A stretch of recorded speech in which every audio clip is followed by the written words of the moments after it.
Rock Podcast, talking all things Disney, with your hosts, Aljon Go and Dave Bossert.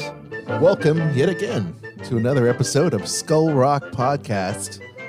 And if it's your first time listening, thank you so much for finding us. Every week, we talk about all things Disney. We talk about pop culture, never before heard stories of some of your favorite moments from film, cinema, animation, park attractions, performances, books, music, and so much more. I am your co-host, musician, longtime Disney, Marvel, Star Wars fan, and podcaster, Aljon Go. And you can contact me, email Aljon, A-L-J-O-N, at skullrockpodcast.com. And I'm your other co-host, Dave Bossert, artist, filmmaker, author, and welcome to the Skull Rock Podcast. If you love Disney and pop culture, please subscribe to the show on your favorite podcast platform, including iHeartRadio, as well as like and follow us on Facebook, Twitter, Instagram, and LinkedIn. You can also email me at dave@skullrockpodcast.com. Well, Aljon, here we are. It's already March. Where did January and February go? I can't This believe year it. is starting to shoot by. I'm glad it is, to be honest. I can't I know.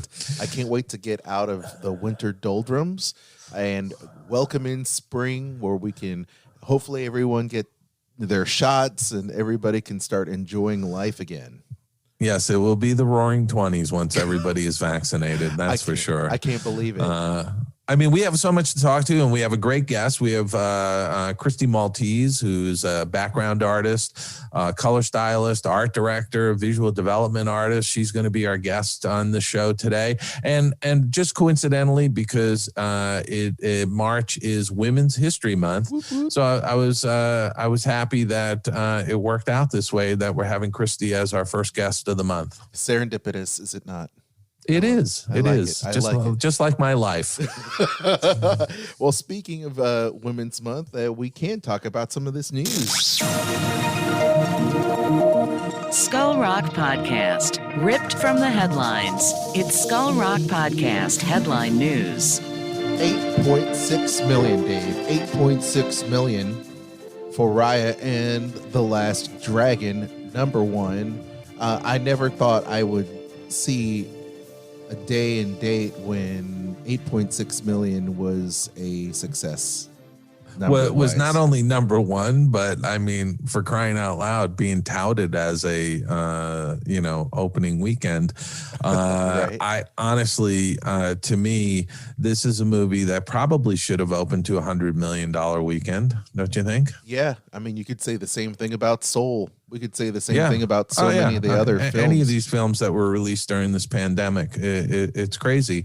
But it's really kind of an interesting thing because there's a little friction between Disney and the movie theaters. Right. Well, movie theaters are just not going to be. It's just not going to be a good thing, right now until people get back and feeling confident about re-engaging in social activities like movie theaters, right? So the film, which ended up getting glowing reviews at CinemaScore, received $8.6 million, a very soft opening for it simultaneously streaming there as a premiere Disney Plus Access film. So you have to pay a little bit more for that, just like you did Mulan, or you could go see it in theaters. So there you go.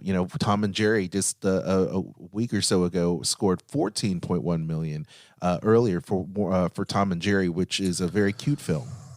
Yeah, so, and I mean it's unbelievable that would do more. I mean it's doing like $5 or $6 million more than Raya and the Last Dragon. I don't know what's going on there. I was surprised, to be quite honest, and I don't know if it's because of the media blitz that Warner Brothers put on, where Disney, I think, may have been hedging their bets in comparison, so we can say that Tom and Jerry did a great 14.1 against whatever their budget was in terms of, post Super Bowl, moving in how much the money they spent. So that would be an interesting comparison. But once again, here we go. So Raya and the Last Dragon, you made a lot, not too bad. I mean, really, when you think about it. Overseas, though, they debuted at $17.6 million from being in 32 markets, which is not too shabby. And, no, not at all. But listen, Disney CEO Bob Chapek came out and said that the relationship with cinema has changed forever. And that was from businessinsider.com. And I think he's right. I mean, look, the bottom line is that I think it's changed from the standpoint, and I've said this for many, many years, 80% of the movies that Hollywood makes, you can watch on a good home entertainment center.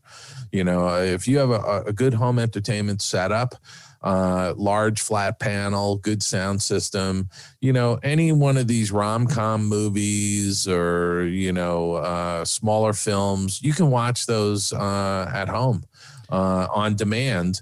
And I think the cinemas are going to be reserved for the big tentpole action movies. Yeah, I specifically built this house pre-pandemic.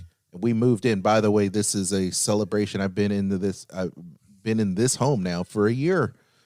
It's been a year. Congratulations. Yeah, we moved in at the end of February last year. I made sure, because Kristen and I are huge movie fans, we made sure to build our downstairs with just the right amount of home theater fun and excitement, because we knew we'd be spending a lot of time here. And little did we know the pandemic would mean we are spending 100% of our time here. So I mean, look, I just have to say, I mean, any one of the Marvel movies or Star Wars movie or the DC films, those are films I really want to see on a big screen. I have to say, Aljon, last week I watched Greyhound, Tom Hanks's movie. He wrote the screenplay for it.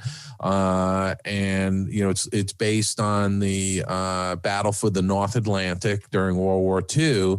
And I must say, that was a great movie. I enjoyed it, regardless of some of the critics' comments about the film. I thought it was a really well done film. I enjoyed watching it. The only thing I would say is I wish I had seen it on a big screen. That was a movie I wanted to see on a big screen. And that to me is how cinema going is going to shift.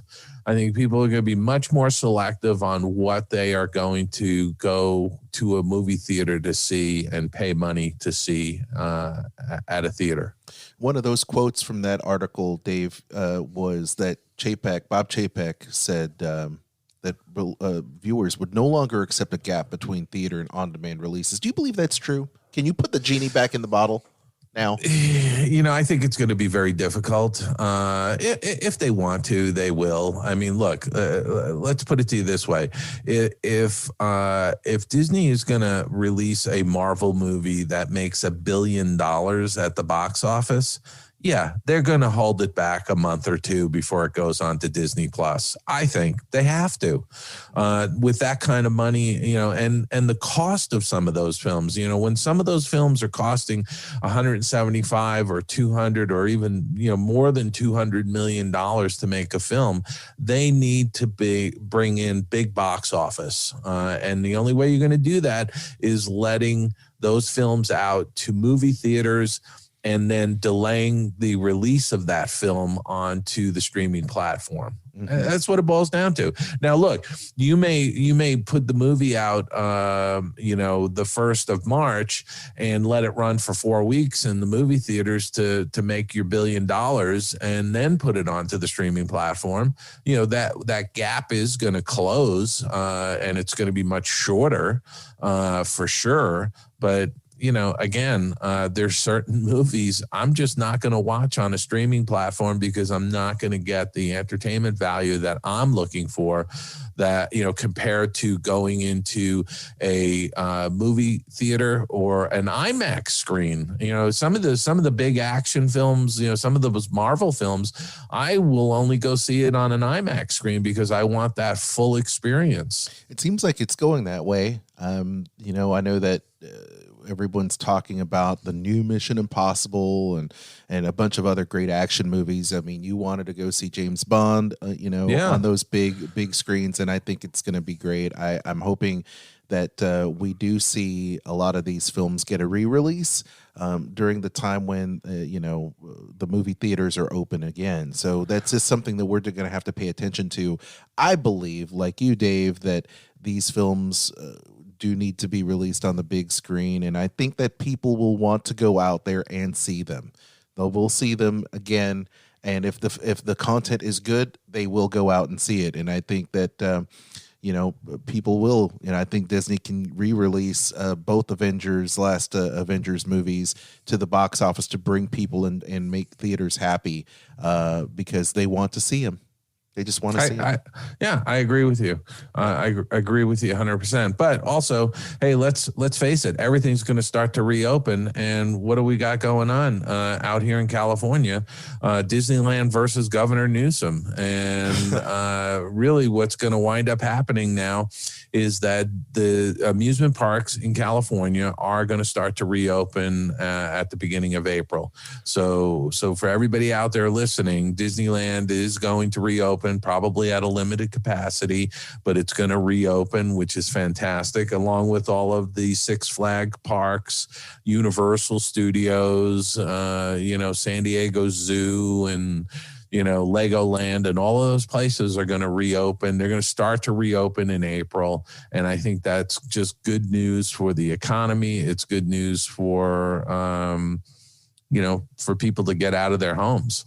Yeah. I mean, there's evidence. It says during the last week of February, 27% of Americans say they felt comfortable returning to amusement parks, which is, pretty good news, because guess what? When they open, they will be at about 25% capacity, right? It's going to be like 25-30% capacity, which actually will be really nice not to have to battle big crowds. Well, speaking of that, now this is a side note. We talked on my wife's podcast, Dining at Disney, and we talked about it on the Disney List podcast that I also co-host, that the Touch of Disney event happening there in Anaheim, there at the Disneyland parks, it's sold out. It's sold out in minutes. Yeah. And people, this is a hard ticket event, of course, right? And you can go there and you can buy food and merch and everything. You get parking included, and it's sold out in minutes, and they're adding more days. So what does that tell you? Guess what? The parks and people are ready for them to open. Absolutely. They're voting with their dollars. Yeah. And you know what? People are going to be flocking to them, and I think that's great. More and more people are getting vaccinated. I think by, May, June, pretty much anybody who wants to be vaccinated is going to be vaccinated. Mm-hmm. And all of these places are going to reopen, and they're going to slowly start to creep up capacity. And I think it's fantastic. One place that's not going to have the capacity, though, is the Disney stores in North America. They're closing 60 of them. It's the retail story that tends to always just come back, and Disney doesn't really know what they want to do. Well, and they know what they want to do. They want to close them, to focus on online. This has been the craziest story, Aljon, because I have to say, Disney opened the Disney stores years ago. Then I think under Michael Eisner's reign as CEO, they ultimately sold all the stores to Children's Place. Mm-hmm. Who operated them for several years. And then Children's Place sold the stores, or what was left of the stores, back to the Disney company. And then Disney invested heavily in redesigning and revamping those stores. And now here we are, they're going to be closing them because they want to focus more on retail, the e-commerce retail, and not so much on regular bricks and mortars. But I think they're missing a big opportunity opportunity here, because I think that the Disney stores could be turned into some really great experiences, I agree. Destination kind of things where people can go and they can, book cruises and, book vacation club trips or buy into the vacation club. There's so much more that they can do, and they have to evolve these retail stores into destination experiences. That to me is what has to happen. I agree. Now there are 300 Disney stores worldwide, and 60 of the North American stores are going to close to focus to online activities.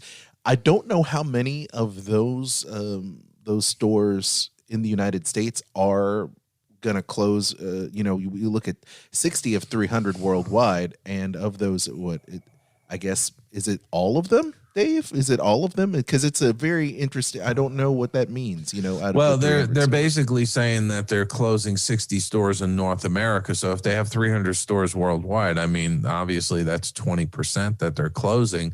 But they're closed. They're targeting the stores that are in the U.S. in North America, primarily the U.S. And I have to say, this is the age-old story that's been going on, where retail is just crumbling. Shopping malls are, going to go the way of dodo bird. Yeah, I mean, they're sort of. I look. There's a town center near me, a shopping mall near me that I have not stepped foot into the main portion of the mall in probably now a couple of years.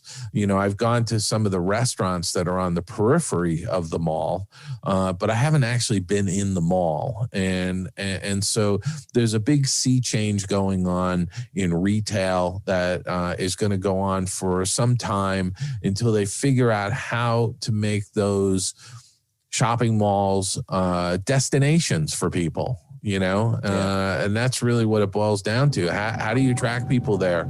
How do you make it a destination? There's an awful lot of ways of doing it, and some of them are more successful than others, and it's going to be a slow transformation and a slow evolution, and there's going to be a lot of shopping malls that are going to drop by the wayside and be turned into something else.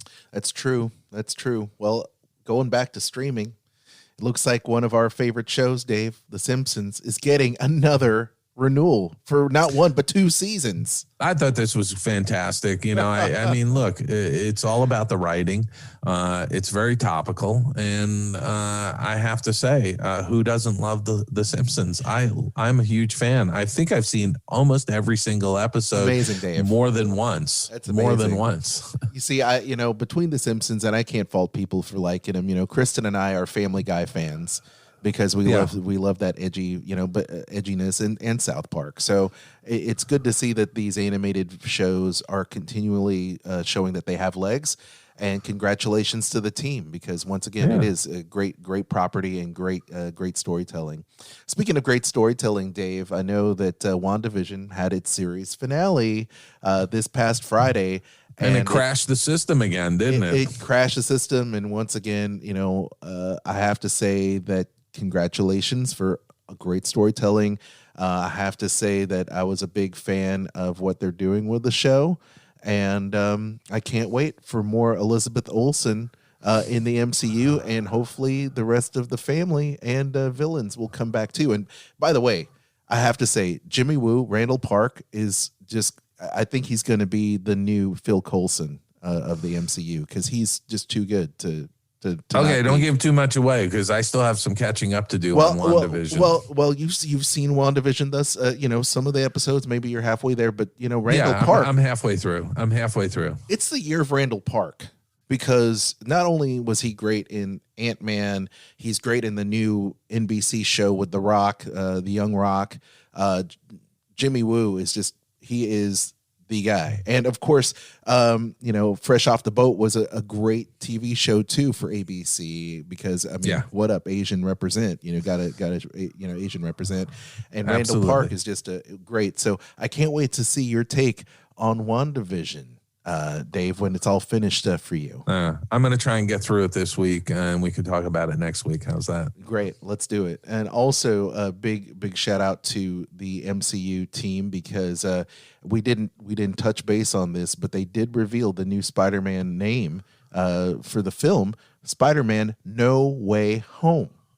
And it's going to tie in. It's going to tie in with WandaVision and Doctor Strange, Multiverse of Madness. So I can't wait to see how the multiverse is being served in the MCU.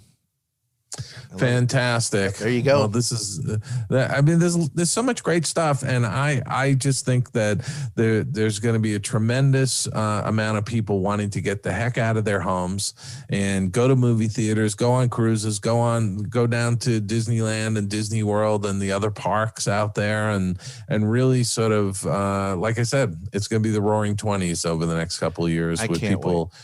Yeah, it's going to be fabulous. But, hey, I think we need to get to our guest, because we have her waiting in the green room, and I think we should jump in. Let's do it. Cristy Maltese, it's Women's Month, so let's celebrate with another awesome female animator.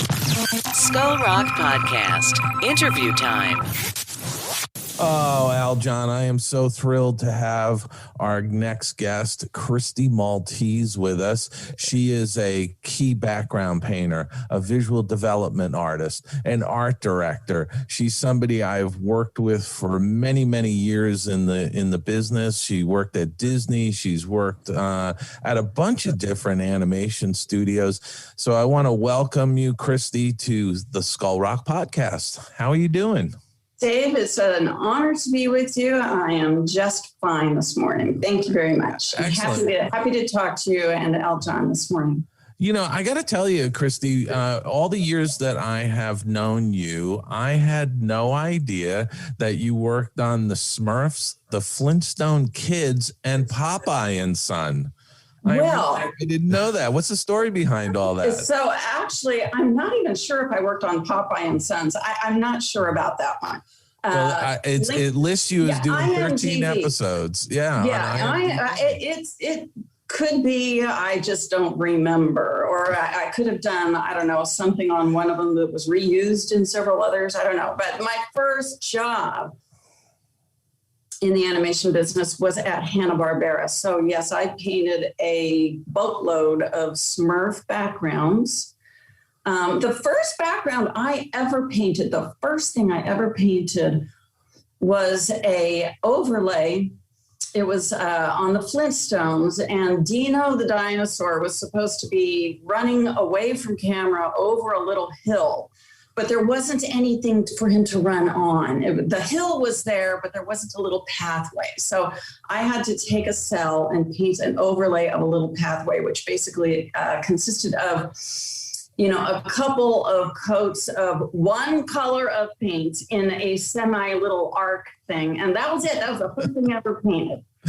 I just felt like I was I was just thrilled. I was thrilled. That is so awesome. That is my Saturday morning right there. A lot of Flintstones, a lot of Smurfs. We painted. The Jetsons was still going on at that time. I think Johnny Quest was still. It was being aired somewhere else, not here, but they were still producing it.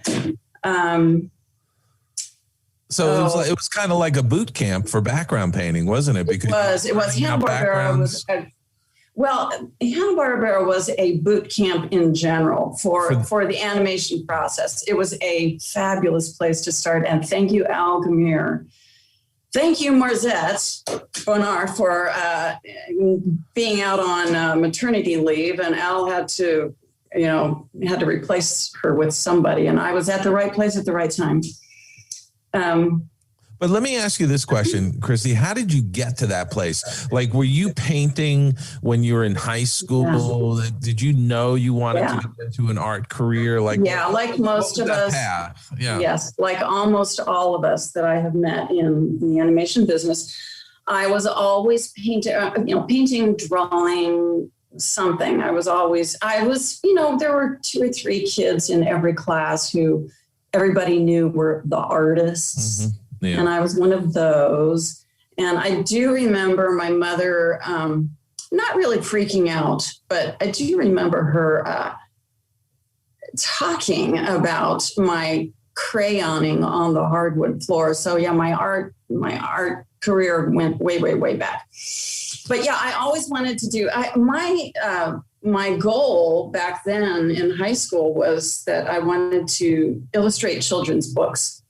And I went to Art Center, went through their illustration program, didn't hear one word about animation the whole time I was there. The head of our department was, well, in the first place, animation had basically, that was at a time, it was in the early 80s, and that was at a time when animation was really struggling, really on hard times, had fallen on hard times. And Disney was, on the verge of breaking up and all that. And so I didn't even think about animation at all. It was not on the radar. And a friend of mine that I went to Art Center with, Steve Lubin, after we graduated, he found a job at Ruby Spears, and he was in the animation department. He was doing cleanup or something. And I was griping to him one day about how I was having such a hard time with a freelance illustration career. I was really having a hard time with it because I'm not really much of at that time, the only way to get a job was to call people and spend money on gasoline and drop off your portfolio at some company and come back and pick it up a week. It was a mess. It was just a mess. Pre-computer days. So you didn't have a website that you could just email somebody and say, hey, go to my website and see my artwork. Yeah. No, couldn't do that. Yeah, it was all, you got on your burro and, made the 3-day trip to Los Angeles from San Diego. Anyway, I was talking to Steve one day and he said, you got to talk to this guy. His name is Eric Simonis, and he's a really nice guy, and he's our backgrounds guy. And, you might want to think about that. It was just sort of an offhand thing. And just because there was nothing else to do, because I had nothing to lose, I called this guy, Eric. And he said, well, come on up and show me your portfolio and, we'll talk. And I'm telling you, he was the most gracious man. So kind and so open. He spent his entire lunch period, with me, who he had never met before. He didn't know me from Adam. Spent the entire lunchtime with me, and he showed me backgrounds and he showed me layouts, and he looked at my portfolio and he said, this is a really nice portfolio, but it doesn't look anything like backgrounds. And he gave me, he Xeroxed some layouts and some of his painted backgrounds from those layouts. And he said, here, take these home. And if you do things that look like this, then you'll have more of a background that looks like, background, or you'll have a portfolio that looks more like background paintings. And I really took his advice to heart. And I went home and it took me a year, but I basically redid my whole portfolio from stem to stern. And I decided, because I had decided I really needed a job that I went to every day. I did not want to deal with all this hyping myself and all this running around. And I just wanted to go to a job and come home every day and somebody pay me for it. And this whole background thing, which I had never heard of in my life before, sounded reasonable. So I redid my whole portfolio. And at the end of that year, I went around to all the different studios, and like I said, there was a gal at H&B who had just gone out on maternity leave, and they needed to replace her with somebody for 2 months. It was a 2-month job. Wow. And Al hired me. And he was so, I'm telling you, my entry into background painting, into the animation business, into background painting, was one lucky strike after another. I just fell backwards into it. And it was such a good match, a really, really good match, because I'm not really a sort of a kingmaker type. I'm not let me put it this way. I am definitely a team player. I like being on a team. I like being on a bigger project than I can handle myself, but I like being part of it. And so this was a really, really good match for me. And I loved the people that I worked with. I had great bosses. I just loved it. And the one thing I was going to mention as you were talking here is that you talked to a person at Ruby Spears, and then you wound up getting hired over at Hanna-Barbera. But really, there were only like 3 big studios for Saturday morning cartoons in town. There was Hanna-Barbera, there was Ruby Spears, and there was Filmation. Yes. And there was a couple other little boutique studios that were doing commercials and things like that. And then, of course, there was Disney. Where there was, and that was the only shop really doing feature animation at the time. Yeah. And that was a kind of a closed ecosystem for the most part, because people that were working there had been working there for years. And there wasn't too many spots that opened up. But you were right. It was in the depths of the animation industry at that point. Yeah. Mm-hmm. There had been a big strike. A lot of work had gone overseas to the Pacific Rim. And, it was, kind of thin as far as studios. Nothing like it is today with nothing like it is animation today. Studios, right? Well, not only that, but the art schools, all of the art schools have huge animation department. It's like an entire discipline now, animation. Whereas when I was in school, it was not even, like I say, it was not even on the radar. Well, in Los Angeles, you had your choice between Art Center or California Institute of the Arts, Cal Arts. Yes. Those were sort of the 2 places that if you ran into people in the animation industry, they either had gone to Cal Arts or they had gone to Art Center in Pasadena. And then there was always the Canadian contingent who came from Sheridan College up in Toronto. There were some also from the East Coast. There was the Rhode Island, with the RISD, Rhode Island School of Design. Yeah. Mm-hmm. So there were those people.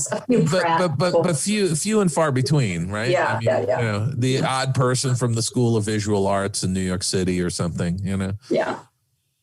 Yeah. So you're painting backgrounds at Hanna-Barbera, and really, like I said earlier, that was kind of a boot camp, so to speak, that gave you street cred. It was boot camp. I say that because it was the space, the actual space was pretty small, and layout was right down the hall.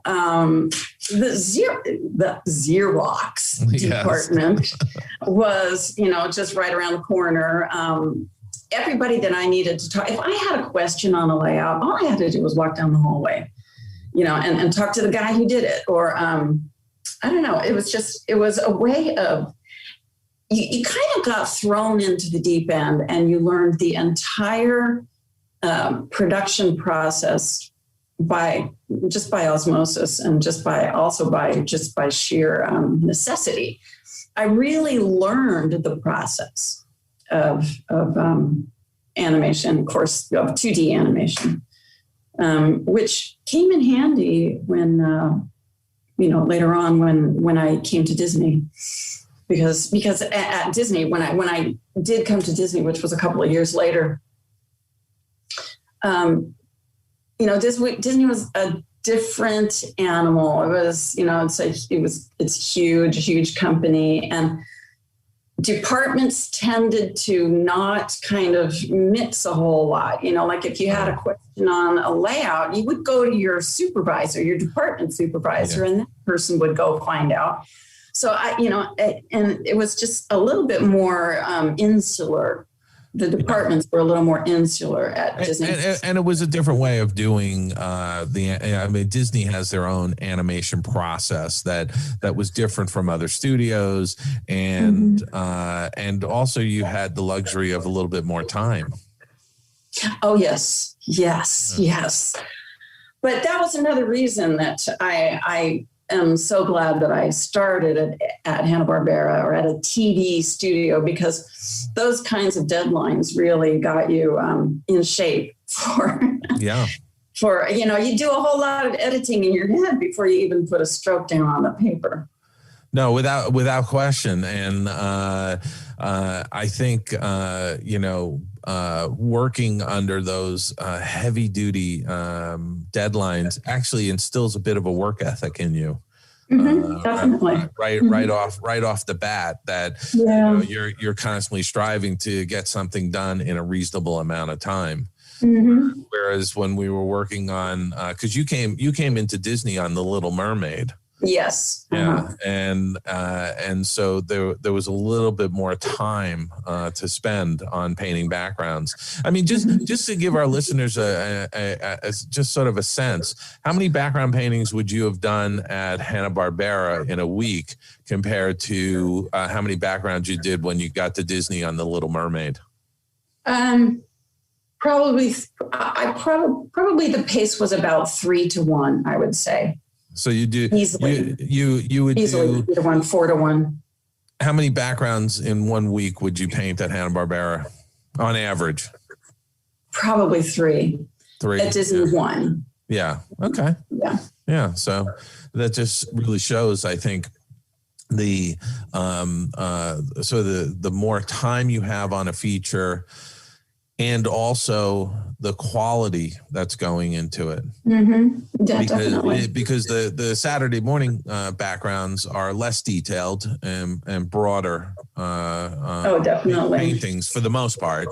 Whereas when you do a background, a Disney background, you've got a lot more detail, but you're also spotlighting where the characters are going to be and things like that. That's one thing that I did really like too, because when you got a layout at Disney or any of the major studios, you had all the information that you needed for that scene. So the layout contained not only just the layout, and for the listeners, a layout is basically a line drawing, and you trace that down on a board and paint it up, but the layout is much more than just the drawing. The layout gives you the footage of that scene. It gives you if there's a camera move on it, it will give you the start and the finish frames. And it'll also tell you how much time, for instance, how much time the camera will stay at the start before it starts moving. It gives you the characters, the placement of the characters, where they start and where they finish. Let's see what else it gives you. And just for the listeners, I mean, it's literally a drawing of key poses of the character. Yes. Where they're going to be throughout the scene on that background, so that you, as the background painter, have a sense of, okay, the camera's going to be here for the bulk of the time. Exactly. I've got to make sure that I've got enough information on that background. Exactly, and also it gives you the freedom, or the freedom. You know where to put your money. So if the character is going to be covering up the whole right side of that thing for most of it, then you're not going to spend all that time detailing out whatever, books or candlesticks or whatever it is back there, a grotto. You're not going to detail that out. You're going to let that just kind of be. You could paint some of that stuff with the bottom of your shoe and be okay. But then if the camera is going to be, so if the character is covering up part of it for most of it, then you just paint out the area that the character will not be covering up. You spend all your time on that area, and in that way you can save time on a background. You don't have to spend 2 weeks on it. Right. And you again, that's part of the thought process in creating that background painting. If you're doing an establishing shot, it's going to be a killer, detailed, beautiful background. I often bring up Bambi when talking about backgrounds, because that's a great example of spotlighting the characters. And then letting the background kind of fuzz out, almost kind of fade out a little bit on the periphery. those Bambi backgrounds are about as close to sacred as you can get when it comes to Disney backgrounds, or when it comes to, any kind of secular artwork. Those things, they were just absolutely gorgeous. And of course, they had the time to experiment around, and a lot of them were painted in oils, which is never, ever, ever going to happen. That would never happen. And they were absolutely gorgeous. Yes, they were. And they also really captured Tyler Wong's development work for that film. Really captured the real emotional feeling of those backgrounds. It was really moody and just absolutely gorgeous, very sparse in a way. Yeah. The other background film that I often point to is The Old Mill, because that really was to me a background picture, and it was spearheaded by Claude Coates, and it to me evokes such mood and emotion. He was, I think, one of the first what I would call a background picture. It definitely is. I never thought of that before, but I think you're right, because up until then it was definitely character driven, for sure. Characters were, and the backgrounds were sort of like they're just backgrounds. But The Old Mill, and I think that's part of the definitely part of the charm and the allure of that film is just how gorgeous it is. It's just so it just captures you. It's rich, it's rich, it's lush, it's detailed. It really does bring out a sort of, it evokes an emotional response when you look at some of those scenes. Yes, it definitely does, in a way that Steamboat Willie would not do ever. Right, yeah, exactly. But you moved up the ranks, I think, fairly quickly once you got to Disney, because after The Little Mermaid, you worked on Rescuers Down Under, Beauty and the Beast, Aladdin, and then you became the background supervisor on Pocahontas. So talk us through some of those pictures and how you kind of moved up in the ranks. So I guess. I think, I just felt like I had been on a couple of films, and I absolutely adored my job. I loved my job so much. I could not love my job more. I had such a good time there. And like I say, it was a good group of people. I mean, there was a great group. Great group of people. We had a great little department, and the whole crew. I mean, the whole crew was just fun. We were there on Flower Street at the time, which was at a time when Disney Features was still pretty small.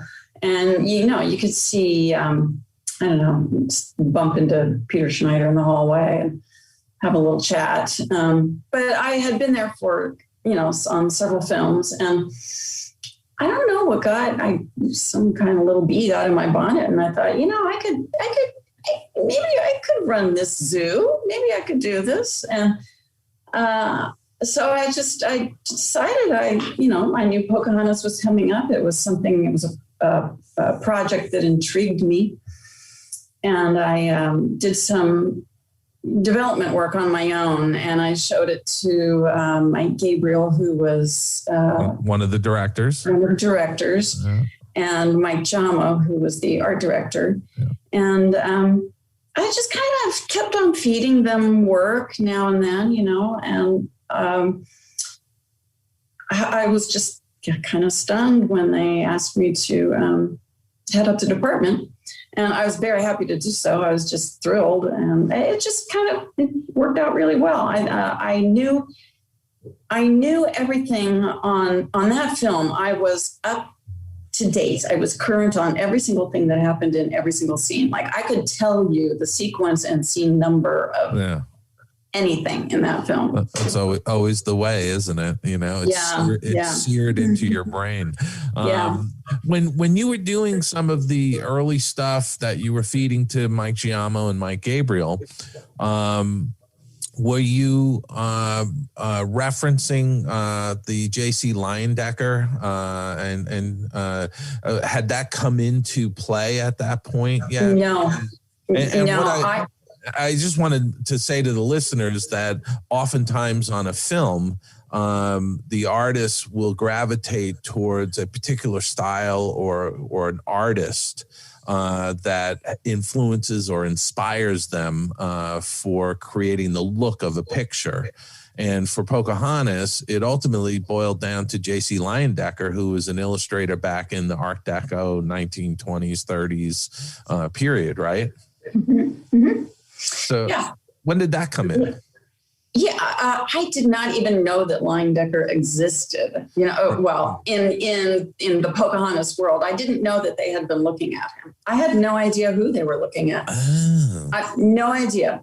I just did some stuff on my own. It was, yeah, it was just my own stuff. Like a little kid sitting in the middle of a river, dangling his foot in it, and what else did I? Oh God, there are probably 3 or 4 larger-ish paintings and a couple of smaller ones. Just basically things that I thought would look like backgrounds, and for Pocahontas, though, right? Pocahontas, yeah. And I would throw in a character here or there, just kind of really small. Yeah. But because I'm not a character animator, I'm not an animator. I have I'm not a portraitist, and I like landscapes and all that. So that was another reason why backgrounds and I were friendly to each other. So anyway, yeah, I just did a couple of things on my own. And I learned later that Leyendecker was one of their resources. And I think you're right, though. But a lot of people were like, Leyendecker, who's Leyendecker?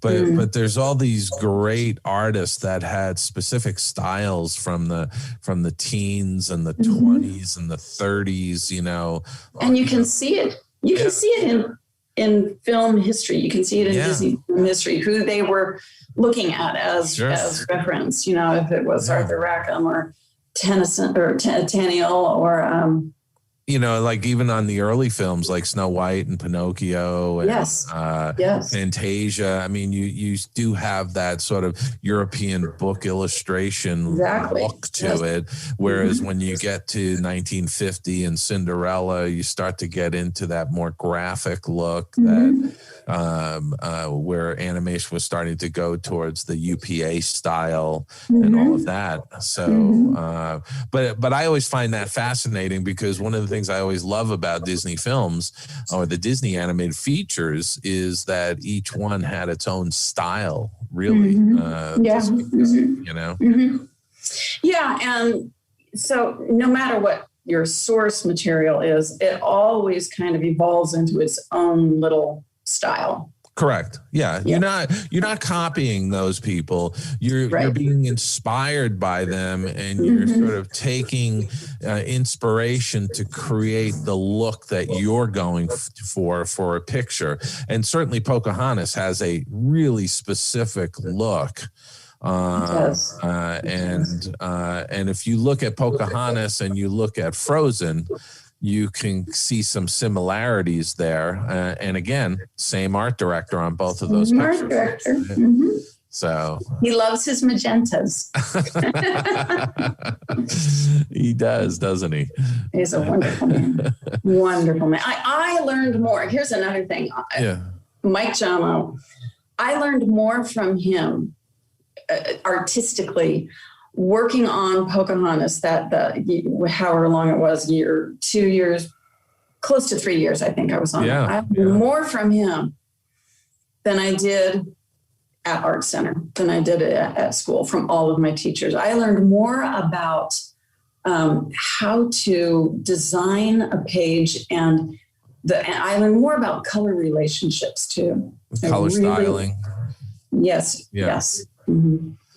And, he's such a great teacher too, isn't he? I mean, Mike he's just got that disposition where he can really bring people along.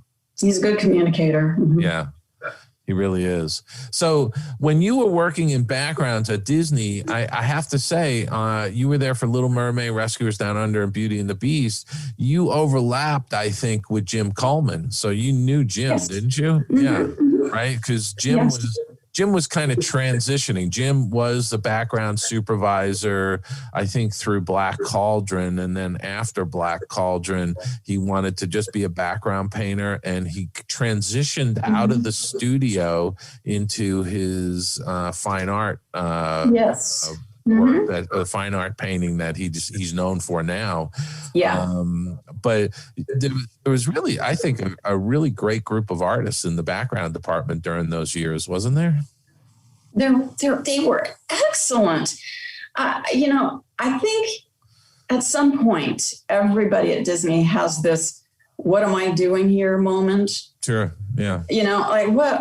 Any second they're going to learn that I'm a no talent hack, but there's such a support group there. It's like you really, really had to try very, very hard to fail there, because you had nothing but support and good people really wanting you to do your best. And it was just a very, very positive environment.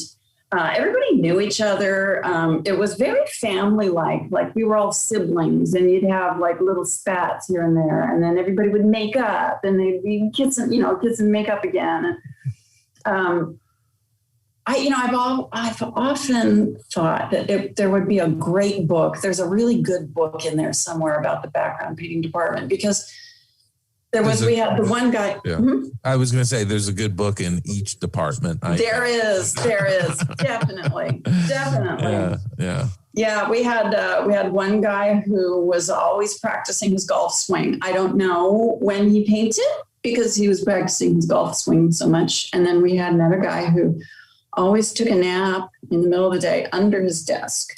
Oh, you know something? There was a number of people that did that. Phil Niblink was an animator at the studio during those years. I remember that name. I don't remember. Yeah, you know what? I think he had left by the time you got there. But Phil was known for taking a nap during lunch, and he would just crawl under his desk and he'd take like a 20-30 minute nap. And there's plenty of room under those desks. Yeah, absolutely. And big enough. No, they were, but it was true though. But I mean, there was some really, I think, some amazing artists throughout all the different disciplines. But you touched on something, you mentioned something, and I think I want to dwell on it for a second. As an artist, every single artist has gone through those moments of I'm a fraud. They're going to find out soon and fire me, and I don't think I've ever met an artist who hasn't had that kind of a feeling. It's natural. It's a natural thing, but you kind of work through it, and you do produce good work. Yes, it's just a cyclical thing. I think, or I don't even know if it's cyclical. I think it happens. You kind of get into that spot, and then you've got, for one thing, you've got bills to pay and things like that. So you have to work. It's not like you have an option there. So you do get through it, and maybe that background wasn't all that bad after all. And I think it's just something that artists do because, we're so driven by esoteric things, and everything has to, it has to look good. It's not easily definable. It's not mathematics, it's not that. We're trying to create something that is greater than the parts of, greater than its parts, and something that's maybe a little transcendent. And so you try, that's the goal. And of course, perfection is the goal. You're not going to get there, but it's the goal. You got to have a goal.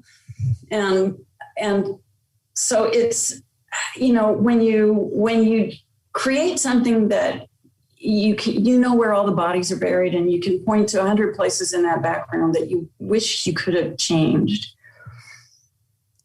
But you're the only one who knows that stuff. Right. Absolutely. You're the only one who knows that. And I think, you can kind of get carried away with that.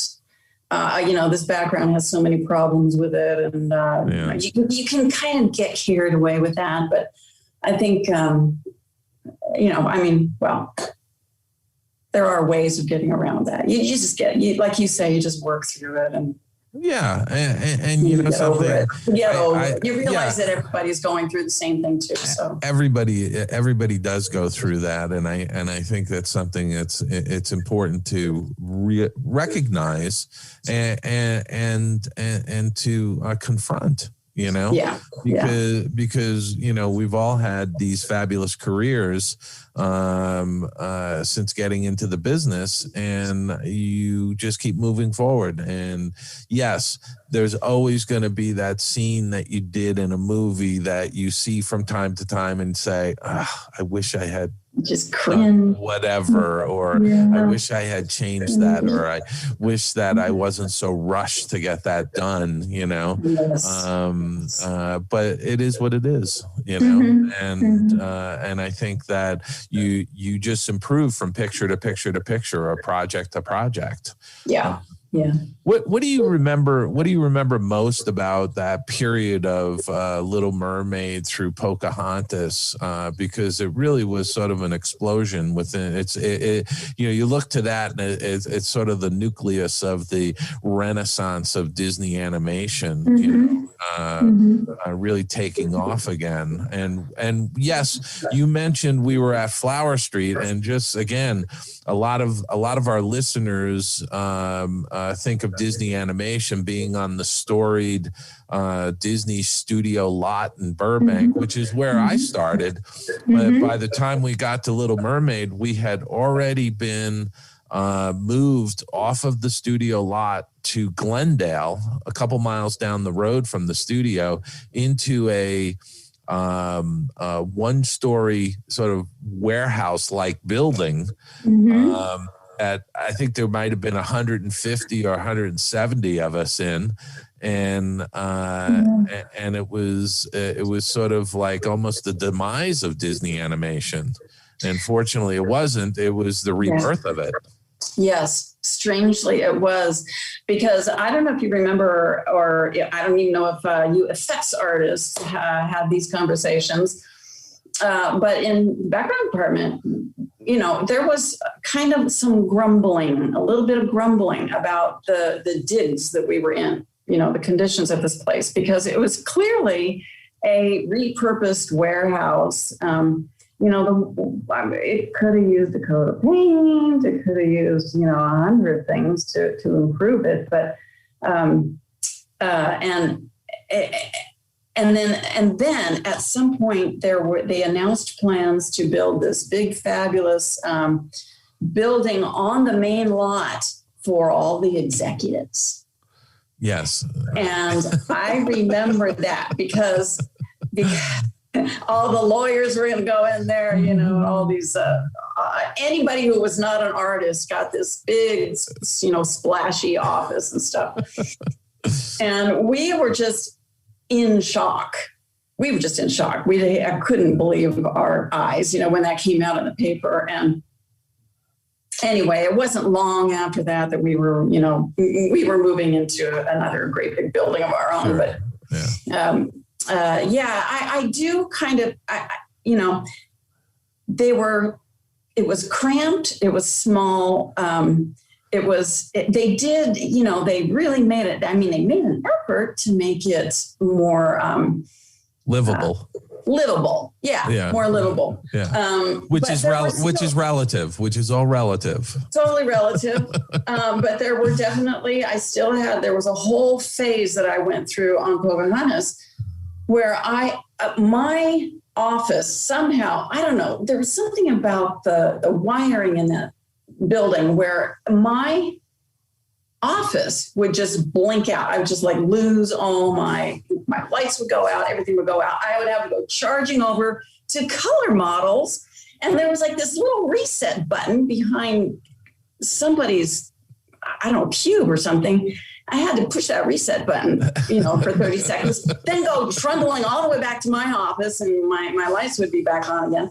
But if that was the kind of place that we worked at, that was the kind of conditions we were in. Yeah. And by the way, I was just going to say, by the way, Cristy, you were in really nice conditions because you were in the warehouse that was converted to offices. The effects department was in trailers in the WDI, the Imagineering parking lot. We were in trailers. So we were envious of you guys. Oh my gosh. Yes. Everything is relative, isn't it? And then there's also that whole topic of anybody who is not an animator. All the departments that were not animation felt like the bastard child of animation. Absolutely. It was always the case. Yeah.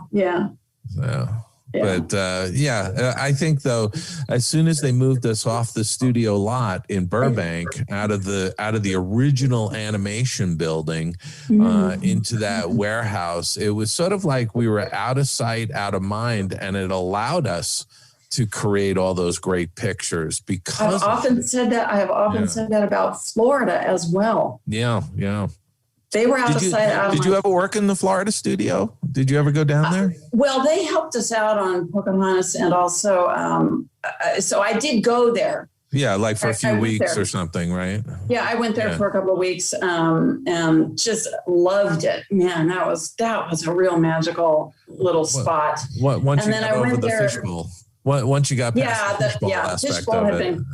The fishbowl had been shut down by the time I got. Okay, good. Yeah, the fishbowl didn't last for too long. Yeah. And for people who are listening, the fishbowl refers to the fact that the Florida Animation Studio was actually an attraction at Walt Disney World, because on one whole wall, it was glass. It was like a really, really super, super thick, probably a plexiglass or something. And people could walk by, visitors to the park could walk by and look in and see how the animation process was happening. And they could see animators animating. They could see background painters painting. They could see color models doing their thing. And they could see cleanup doing their thing. And it was really great for the visitors to be able to see that, but the artists themselves were not exactly happy with it. Aljon, you saw it, didn't you? Oh, that was one of my favorite parts. My wife and I love that. Yes, but I can. I can only imagine. It would be really great, because otherwise you can't see it. You can't see that stuff happening. You have no idea. No, I love it. But I know that the background. In the background department, I don't know about other departments, but they would always stick the trainees over by the glass wall, because nobody else wanted to be there. It was it's very, you got somebody looking over your shoulder, literally strangers looking over your shoulder all day long. Yeah. So, wow. But I went over there to Florida one more time on the final film that was never produced there, called My Peoples. But they were that was their project, and I was going to head up a small department out here in California to help them out on a couple of sequences. So I went over there and. Yeah, my Peoples for listeners was a feature film that was really about a group of folk art characters that come to life, and it was sort of a Ozark bluegrass kind of vibe to it that Barry Cook was attached to as the director. I don't know who else was there another director? Was it just Barry? I can't remember.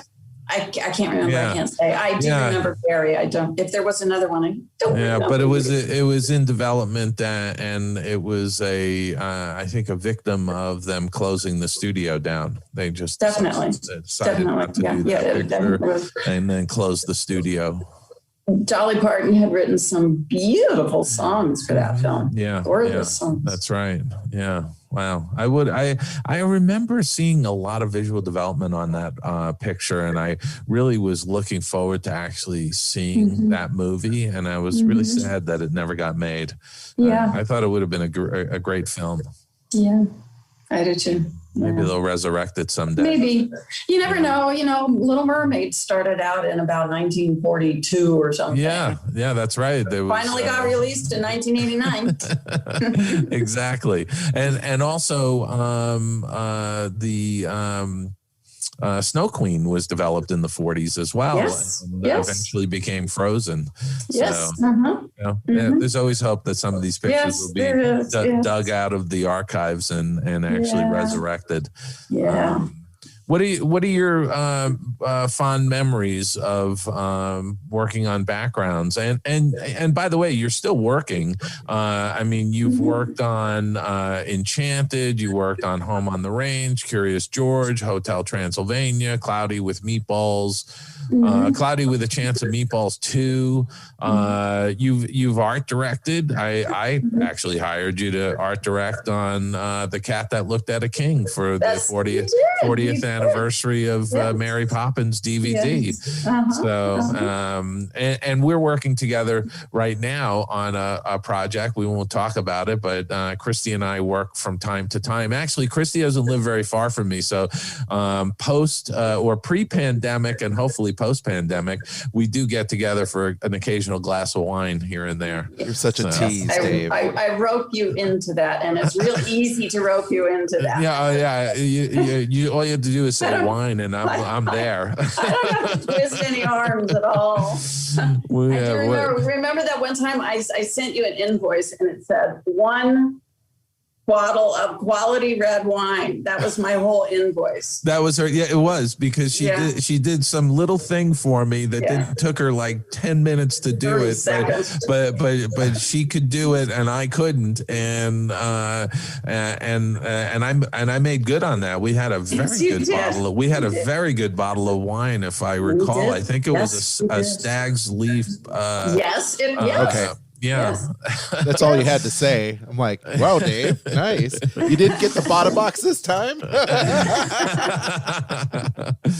Oh my gosh. But that's really what the industry is like. It is like one big family, because you can contact people and get together with them pretty easily in the area.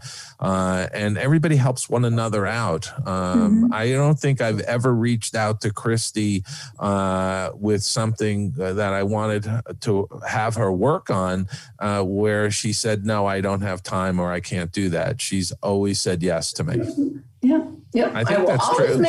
You always make time for Dave. Yeah, there you go. So I feel fortunate, because you are a tremendous talent, I have to say, and I love your painting style. I really love it. And by the way, people can see your paintings, or some of your paintings, on your website, right? Yes. Is it CristyMaltese.com? CristyMaltese.com. And if you just kind of type that in, make sure you don't throw an H in my name, because it won't work. There you go. All right. Cristy, Maltese. I don't know why my parents did that to me, but they did. I've been spelling my name since I think it's great. And Aljon's going to add that to our show notes for people, because I would encourage folks to actually check out her website, because she does have a really nice range of paintings in her gallery there. I need to update that a little bit with some more of my more current stuff, and I'll do that. Yeah.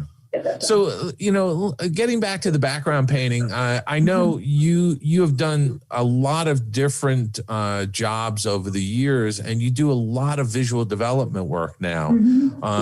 Can you talk a little bit about the difference between doing background paintings and actually doing visual development on a project, and why you like that better? I'm not sure I like it better. I would say I like it just as much. I would say I like it just as much, because it's very creative. I would say it's probably a little, yes, definitely more creative because, so a background, like I was talking about before, has a layout. You are very restricted to what is going to be painted. You have definitely, it's laid out for you, literally laid out for you. So you've got a drawing and you got to stick to that. But with development, you either, depending on where the project is, you can just blue sky it, or you can, if you need to research something or use some source material that is more developed, then you can use that too. You can. I guess what I'm saying is you can be as creative as you want, or sometimes you have to kind of stick to something that's already been designed. But with development, I would say one of the biggest differences too is that you don't have to tie everything down. With a background, it's a little looser, right? It's a little looser. It's definitely looser. You're experimenting. The experimentation is the real fun part, because you can experiment with color relationships and moods and, just placement, styles, different styles, monochromatic maybe, fully or full color. You can do any kind of, more of a cartoony style. I would say cartoony, like, big heads, big eyes and things like that. Or, something a little bit more naturalistic. But it is a completely different thing. And the sizes too are much different. Lots of development stuff is very small. Mm-hmm. It's real small. And it's also just sort of like dashing off an idea, just getting something down there, just capturing a momentary spark. Whereas the background painting is that's a whole different thing. And the style has already been established, and it's been established. You're being handed a drawing that you transfer to an illustration board, or in the case of digital painting, you're taking a scan of that into your system and you start painting digitally. But it's already been established, and we're in visual development. You're the person establishing the look. Yes. Theoretically. Yeah. So there are probably, there are several artists that will be doing some development work on any one project. And it's just sort of the combination of elements from this person and elements from that painting over there from somebody else and another person and another person. And you just sort of like the director will be picking out parts of different people's work. And that, sort of kind of helps to focus down on what the actual style will end up being. Yeah. Now, I wanted to ask you about color scripts, and this is something that I'd like you to explain to the listeners what it is. And do you do it on every picture? Go ahead. Okay. So a color script is the visual equivalent of a written script. It is a visual interpretation of the script. So a color script will take little. You'll paint up little just little frames, little thumbnails of what the film would look like the final frame of film would look like. And you do a whole bunch of these for each sequence. And sometimes you even break them down further. If there's some kind of, really important action within a sequence, then you can always break it down further, like a submenu to a submenu to a submenu. But it's a way of looking at a film without actually making the film. So it's a way of seeing what these final frames look like. And you can make all of your mistakes at this point. You can make all of the visual mistakes you want to, and they are so easy to fix at that point because you make those adjustments. And that saves you time and money down the line by, you don't have to redo animation. You don't have to redo, whole sequences of films, which we have done before. Yeah. Shh, don't tell anybody, but it's happened. But it is, I was going to say, I mean, it's essentially a using color. When I look at a color script for a film, I can see the palette changing, Yes. from say cool to warm, or, you can see the palette go to a very hot point where the climax of the movie is happening. Yeah, oftentimes. and that is the beauty of these little color scripts, is because you can actually see how much time is spent at that climax. Are we like dragging this whole thing out too long? Are we not spending enough time on it? Is it the right hot pink? Is hot pink the right color for this moment in the film? Maybe we should change it to an icy blue. So that's what the color script is really, really good for. It shows you the entire film without having to actually do the animation and go through where, spend $40 million on something that you're just going to redo. Yeah. Yeah. And also it's also, the color scripts are always, to my eye, more energetic and more fascinating than the finished product. What you see on screen has been pasteurized and homogenized and evened out. It's just it's an artifact of the process. But the color script can be much more charged. It's just more it's more energized, I would say. Funner to look at to me. I think they're beautiful pieces of art, actually. Yeah. If I'm not mistaken, and now, John, you correct me if I'm wrong, but I think down in Orlando at the Art of Animation Resort, I think there's an example of a color script on a wall down in, I think, the main lobby of that resort. Yep. You're right. Yeah. There it is. Yeah. Do you know which one it is? Do you remember?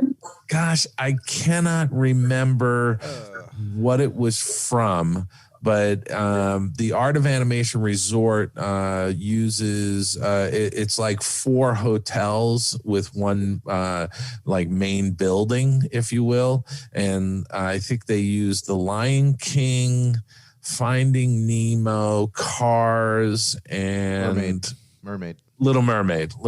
Thank you. And so I don't recall what that color script, if it was from a Pixar film or a Disney animation film. I'm not sure.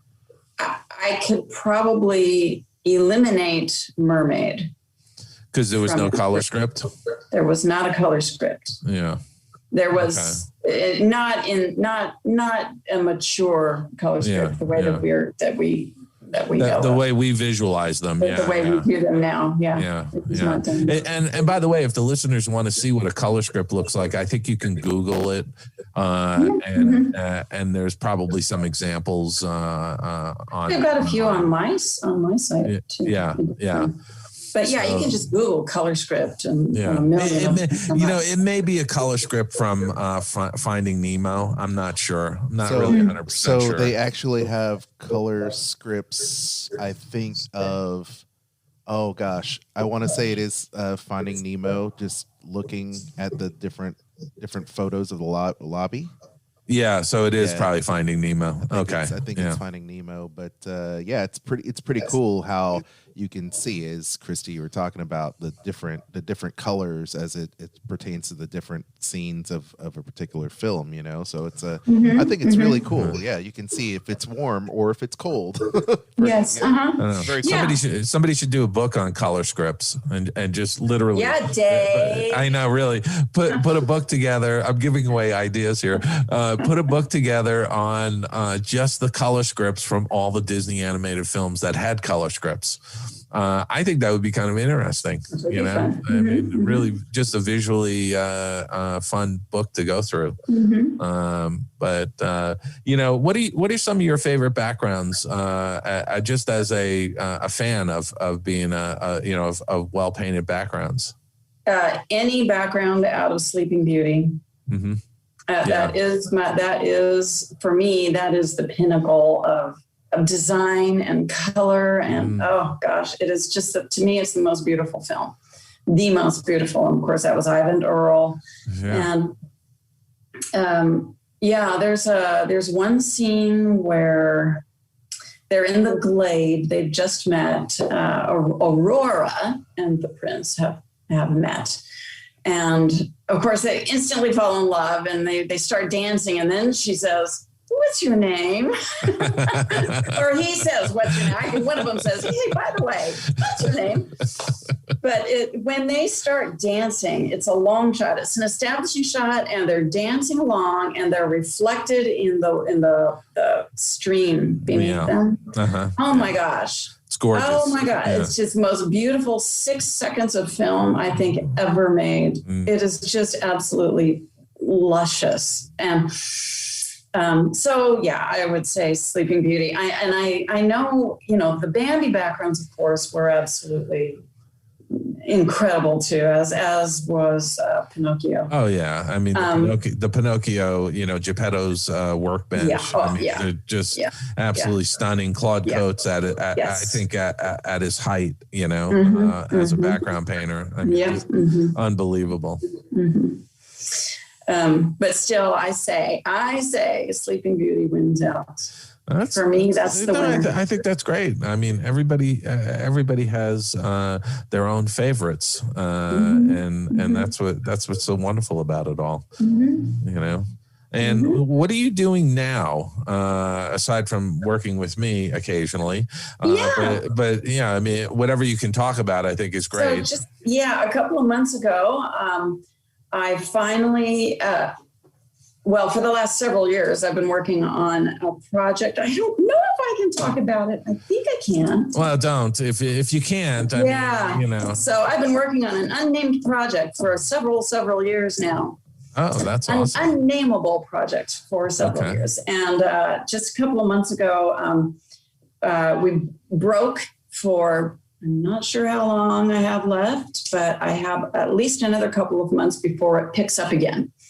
And so in that time, I'm just going back to what I've been picking up in the last, on my own in the last couple of years, which is just my own landscape paintings. And I also have gotten well into iconography, which is, just like the saint with a halo. And I knew, for a long time, I always wanted to learn how to paint with egg tempera, which is an ancient medium.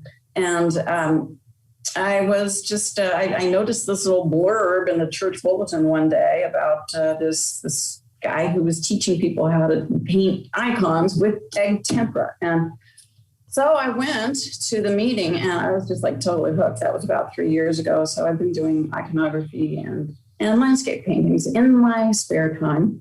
Awesome. And in the end, when I'm not chained to my computer doing development work. Mm-hmm.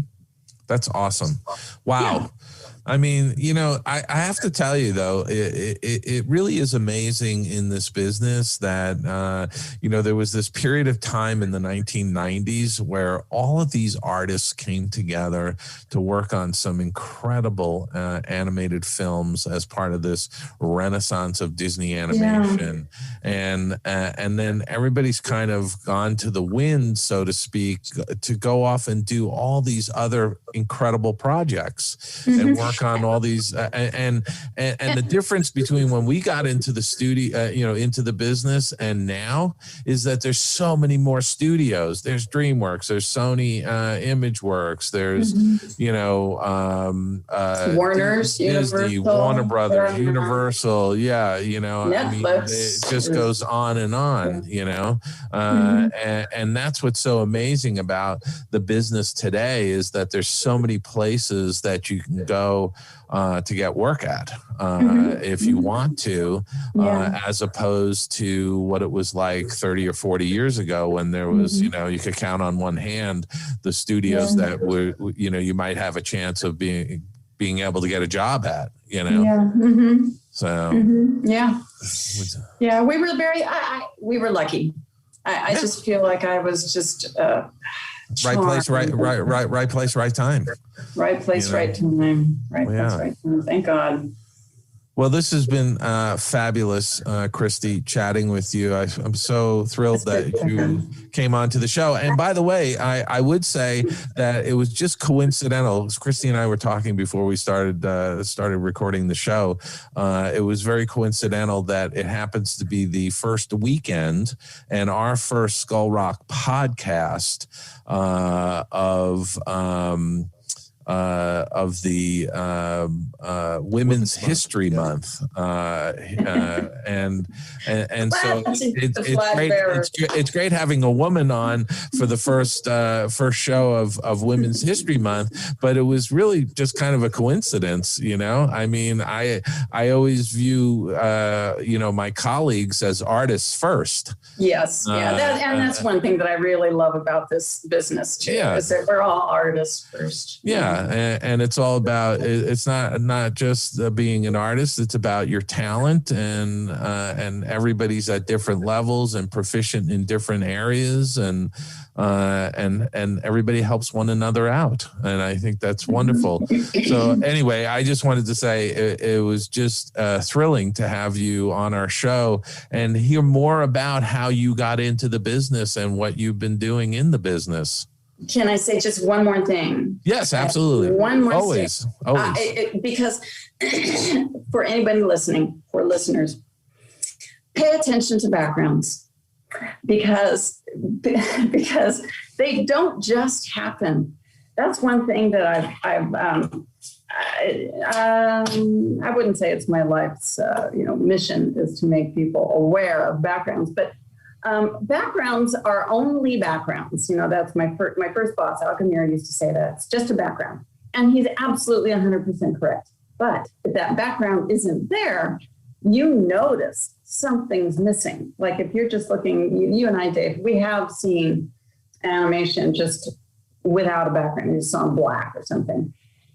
And it's not a finished piece of work. It has to have the background. So when you're watching Little Mermaid or you're watching whatever you're watching, any of them, Cinderella, any animated film, especially from the pre-digital era, when backgrounds were actually painted, there is no such thing as a background painting department now, got eliminated. But when you're watching a film, just pay attention to the backgrounds and know that somebody actually painted that thing with paint and a brush and water, and they mixed those colors and they matched colors to other backgrounds around it, and they put the light source in, and they focused on where the characters were going to be, and they put some time and effort into that thing, just so that you, the viewer, could absorb it sort of in a subconscious manner and just kind of process it. And that's the environment that the character is in. And that background painter did that for you. Yeah. And that's something that people do not, they aren't supposed to notice these backgrounds. They're not supposed to, but background has to be there. And I just am just sort of like a little advocate for backgrounds in general. So that's all I want to say. I think that's great, because the one thing I would say to follow up on that is that there are all these different components that go into making an animated film. Absolutely. And the amount of times people watch some of these films, because we all know that there are, the audience out there, people love certain films. They may love The Little Mermaid or Beauty and the Beast, and they watch it on a regular basis. And some of them have seen it hundreds of times or 50 times or whatever it is. And I would say that if you're one of those people, the next time you sit down and watch your favorite animated film, watch it through a different lens. Look at the backgrounds. Listen to the musical score. Look at the special effects. All of these things, all these components come together to make these magnificent movies that most people sort of look at in general without ever really thinking about the background or other parts of what they're seeing. They're looking at Ariel or Flounder, or they're looking at Belle and the Beast, which is absolutely what you're supposed to be doing. And absolutely. Yeah. And so it works in that way. But the whole final frame, including the music, and the dialogue, it is not complete without, if one of those things drops out, yeah. Oh, absolutely. Yeah. Know. So I think those are great parting words. I think people should examine these films more deeply and pay more attention to certain aspects when they watch a film. Yeah. Well, I think the backgrounds are amazing because first of all, you're involved in Beauty and the Beast and Aladdin.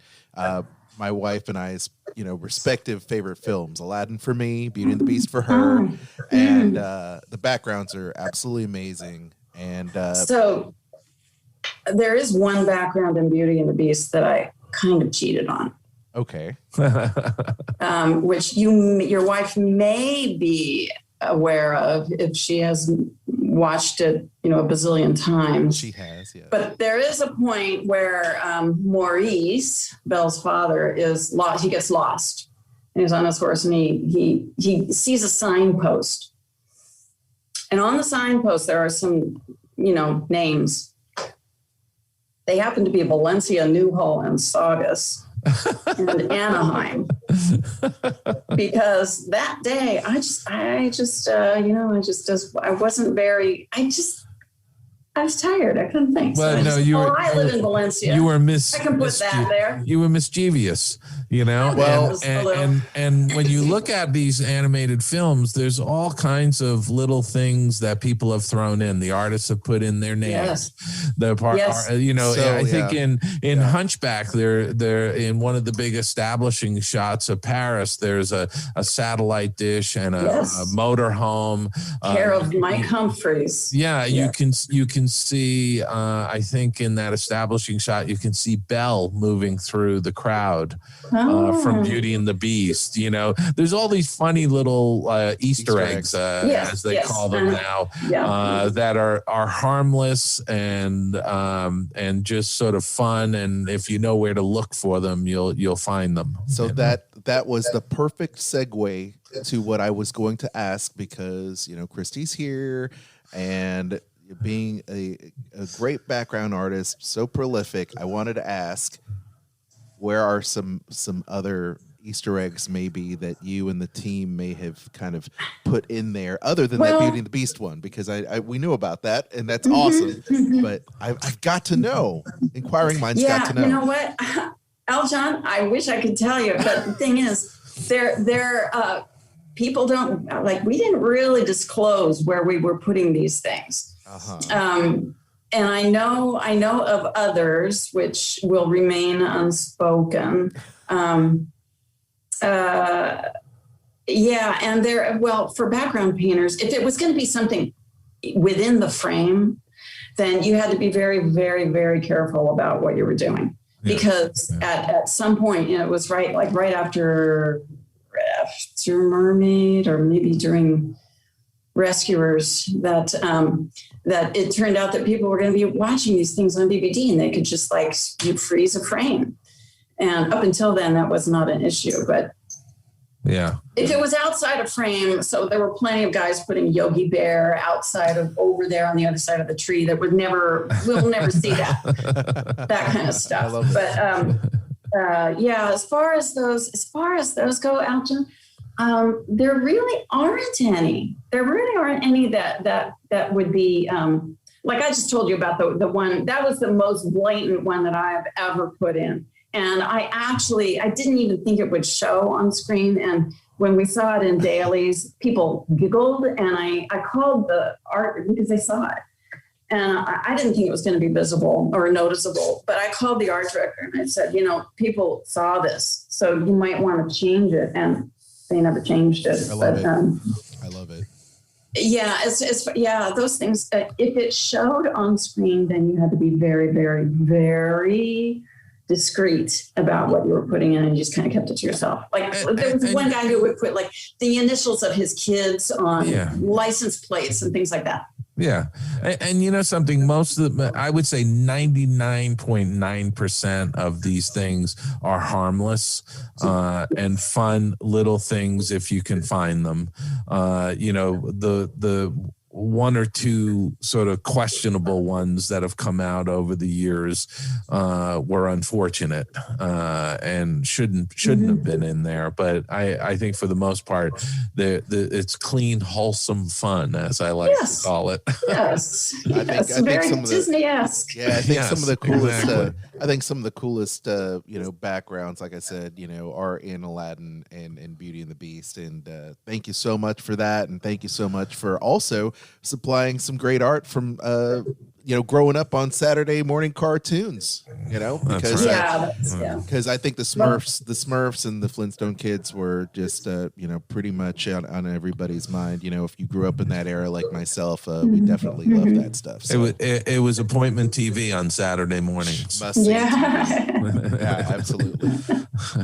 Well, Cristy, hey, listen, thank you so much for being on the show. I look forward to us being able to crack another wonderful bottle of wine at a local restaurant. Absolutely. Hopefully in the not too distant future, maybe this summer. Maybe we'll actually have a summer. Yeah, that would be great. Let's just plan on that and make it. We'll just make it happen. We will. Thank you again. Thanks for being here. Thanks for inviting me. It was a real pleasure. Enjoyed it. And it was nice to meet you, Aljon. Thank you so much. Skull Rock Podcast, your weekly dose of pixie dust. What an awesome interview, Dave. I mean, Cristy, she's a delight. What a delight. Yeah, she's really fantastic. She's been just a tremendous friend and colleague in the animation business, and I've always adored working with her. It's just it was terrific. I mean, it was so great to have her on the show. I just love being able to visit with all these people, Aljon, while we're cooped up, self-isolating in our homes. This has been just such a tremendous amount of fun. And absolutely. And you know what I absolutely love about this show, and the fact that we visit every single week with not only your friends, but I get to also take part, is that it just breaks the doldrums that we're all experiencing with these shutdowns. This podcast came at a great time, not only for me, but I'm sure for many of our listeners, because it just gives us an opportunity to just break away, throw on the headphones, kick this through the Bluetooth speakers, and just listen to some great conversation, coffee talk, if you will, Dave. A big fan of coffee talk. I love coffee talk. Yeah. Yeah, no, I mean, absolutely. I completely agree with you. And I hope it continues. I mean, even though people are going to be out and about and getting out of their houses once they're vaccinated, I hope people will continue to tune in, because we've got an incredible slate of guests coming up. And I do want to mention, just for next week, we have Bob Gurr, the Imagineer, Bob Gurr himself, who's, by the way, going to be 90 this year. Unbelievable. Yeah, and is just incredibly spry. You wouldn't know the guy's 90. You know, he mountain bikes and he goes out and about. He's always doing something. So I'm looking forward to having him on the show next week. And Bob is the best. And I've had an opportunity, what an honor to talk and chat with him several times through my years of covering Disney events and just hanging, doing special events at Walt Disney World. And Bob is just the best. So I can't wait. It's going to be a lot of fun. Yeah. So that was a great tease, Dave.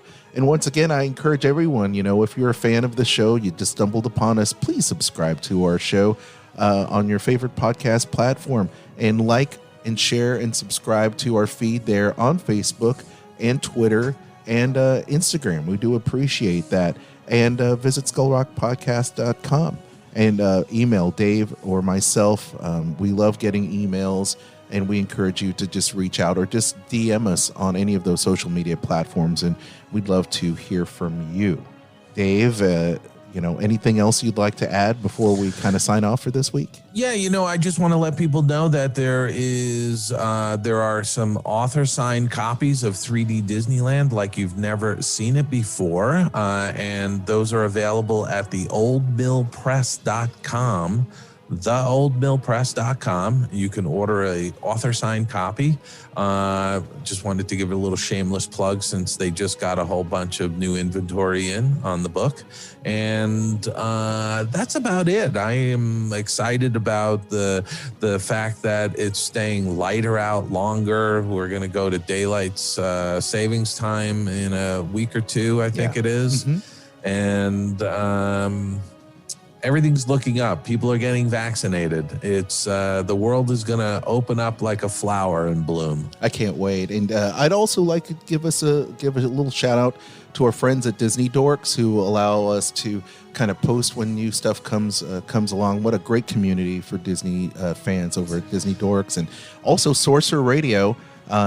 They're doing a site redesign, and they're including us in some of their great podcast promotions, which is great. So thank you so much. And Sorcerer Radio, happy birthday.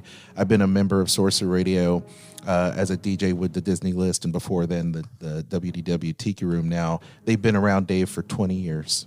Wow, actually, that's amazing. Since 19. Absolutely amazing. Since we're newbie. Well, I feel like a newbie to this. We're all newbies. It's or great. I am anyway. Well, Source Radio has been the home of so many great podcasts and podcast people and pioneers in Disney podcasts, from the Lou Mangellos of the world to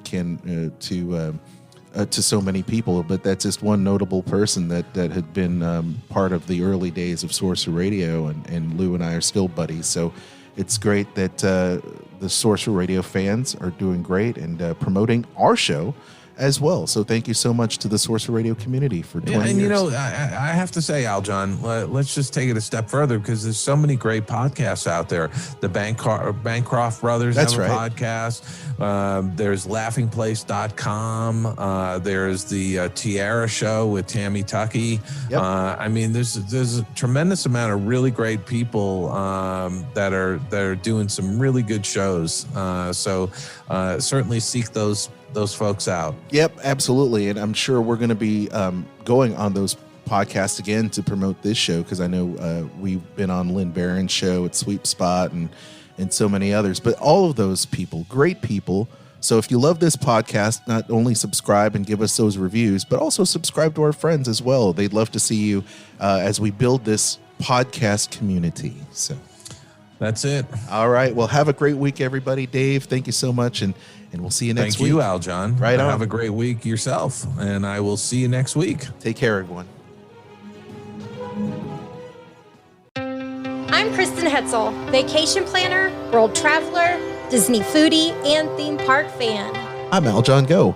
I'm the husband who's also Disney, Star Wars, and Marvel Comics fan. And together, we host a Disney List podcast. Every week, you'll hear us list our favorite things about Disney theme parks, films, shows, travel, Marvel, and Star Wars in a top 10 list, rankings, and more. That's an impressive list. Subscribe to the Disney List podcast on Spotify, Apple Podcasts, iHeartRadio, or your favorite podcast platform. You can can even stream us on Sorcerer Radio at srsounds.com and check out our live shows on Facebook. The Disney List Podcast. Visit thedisneylist.com.